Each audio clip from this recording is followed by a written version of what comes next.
If you took a look at this young man, you would more than likely assume he was pretty healthy, and you would be right. But if you would have made this assumption over a year ago, you would have been wrong. ASU wide receiver Alan Muse found out the most crushing news last September. Came up here in July. That's when we had the physicals and whatnot. And they ran an EKG test, and the test came back negative, and they found out that I had a heart murmur.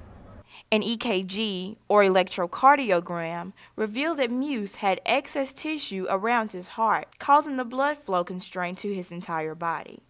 Of course, this would place a dapper in his football career. So how did Muse feel about what was next? Surgery.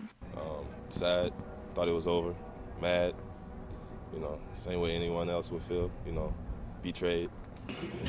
But before surgery, doctors informed Muse that recovery might not be so well.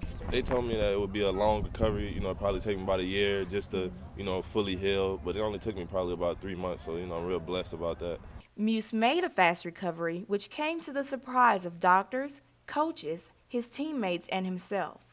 He was able to come back and play for the ASU Red Wolves, starting with practice this summer. I was just surprised and excited that football was even an option. You obviously want the young man to have a successful life, period.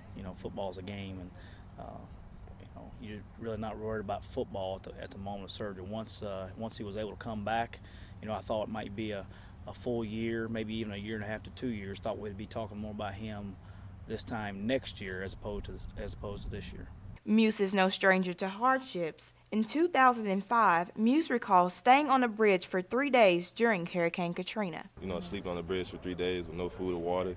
It's a horrible experience. It felt like a dream, and I'm just happy I got out of there. With all of the negative occurrences that life has offered Muse, he still remains positive and tells others to stick to their dreams.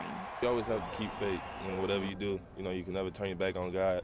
God gonna always be there, through everything, good or bad. You just gotta keep faith.